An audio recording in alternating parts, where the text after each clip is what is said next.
maanta oo talaada ah xisbullah waxay mar kale ay daabaceen muuqaal soconaya 10 daqiiqo. muuqaalkaasi waa qaybta labaad ee muuqaaladii hore ay u soo bandhigeen xisbullah. waa muuqaal diyaaradaha dagaalka ee xisbullah ay duubeen, waxaana macluumaadkan laga soo ururiyey saldhigyada sirdoon ee Israa'iil, xarumaha taliska ciidamada Israa'iil iyo saldhigyada ay ku leeyihiin buuraha xoogga ay ku haystaan ee Joolaan loo yaqaano. muuqaalkan inta badan waxaa ku jira saldhigyada dhinaca sirdoonka iyo xarumaha muhiimka oo ciidamada Israa'iil ay leeyihiin. xogaga iska cabinta ee xisbullahna waxay u muuqanayaan in ay ugu talagaleen waqtiga lagu soo aadiyo muuqaalkan inuu argagax kale u geliyo Israa'iiliyiinta. waxaa jira bishii Juun ay ina dhaaftay inay soo daabaceen muuqaal 9 daqiiqo soconaya. muuqaalkaas oo lagu soo bandhigay qaybo badan oo dhinaca waqooyi oo Israa'iil ah. waxaa la islahaa marka halkaas oo kaliya ayay muuqaalo ka haystaan.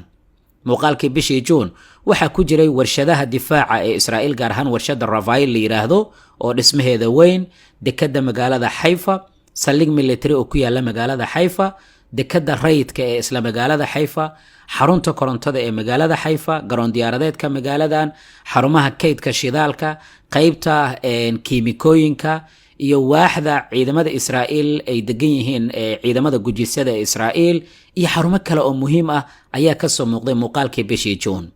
laakiin hadda muuqaalka waa saldhigyo kale oo dhinaca Syria iyo xadka Lubnaan iyo Israa'iil ay wadaagaan ah. saldhigyada saraakiisha dhinaca militariga Israa'iil waxa ay leeyihiin muuqaaladan waxay u muuqanayaan in ugu yaraan la qaaday 2 bilood ka hor. Israa'iil waxa kaloo arrintan ay kaga jawaabtay in muuqaalada ay Xisbullah maanta ay soo bandhigeen ay ku jiraan saldhigyo Xisbullah ay horeyba u bartilmaameysadeen, oo waxa la leeyahay xogtan mar hore ayay haysteen. saldhigyada qaar way bartilmaameysadeen, hadda ayay mar kale soo bandhigayaan, oo hadda saldhigyada la soo bandhigay qaarkood waxa la leeyahay wayba dhisan yihiin, laakiin marka la eego waqti xaadirkan saldhigyadaas way burbursan yihiinoo Xisbullah ayaa bartilmaameysan. marka waxay ka dhigan tahay in ka hor saldhigyada intaanan la weerarin inay Xisbullah muuqaalkan ay duubtay. raadiyaha ciidamada Israa'iil waxa kale oo u baahinayaa saldhigyada ku yaala dhinaca buuraha Joolaan oo dalka Syria ah ama dhulka xoogga lagu haysta ah inay ka soo muuqanayaan saldhigyo ay kooxda Xisbullah 9 bilood ka hor bay bartilmaameysadeen. 70% marka muuqaalka maanta la soo bandhigay waa buuraha loo yaqaano Abar Galilee iyo sidoo kale buuraha Joolaan oo ah xadka Israa'iil iyo Lubnaan ay wadaagaan iyo Israa'iil iyo Syria. waxaa sidoo kale qayb ka ah dhismooyin dadka deegaanka ee deganaayeen ee deegaanka Kiryat Shimona loo yaqaano, halkaas oo dad badan oo Israa'iiliyiin ay ku qasbanaadeen inay isaga soo cararaan. laakiin waqtiga muuqaalka lagu soo aadiyay ayaa micno kala abuuraya.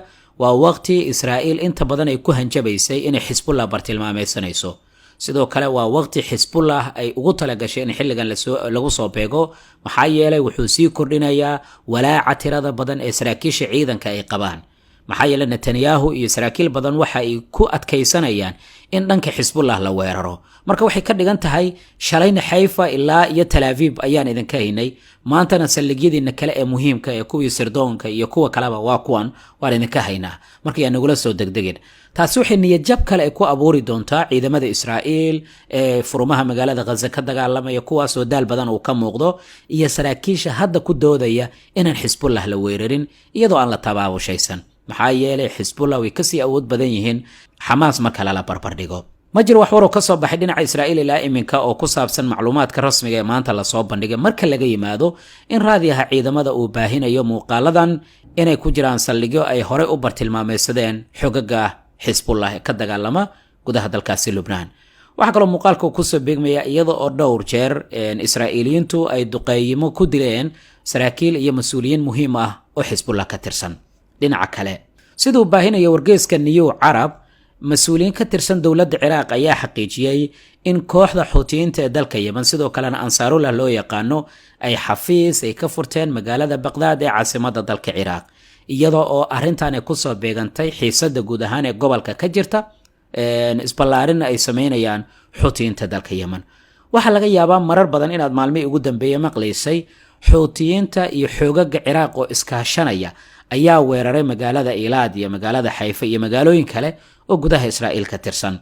tani waxay ka dhigan tahay wada shaqaynta dhabta ah ee dhex maraysa Xuutiyiinta dalka Yemen iyo sidoo kale xoogaga iska cabinta ee dalka Ciraaq. Xuutiyiinta dalka Yemen waxay xafiiskan ay ka furteen deegaanka lagu magacaabo Al-Jatriya wuxuu ku dhow yahay aagga cagaaran ama aagga aan la geli karaynin ee magaalada baqdaad ee caasimadda dalka ciraaqa ama xarumaha waaweyn ee siyaasadda. wararka qaarna waxay sheegayaan in xafladda lagu furayay xafiiskan ay ka qayb galeen mas-uuliyiin dhowra. tani waxay ka dhigan tahay marka tan iyo 2016 inay dib u loo howlgeliyay xafiiskan.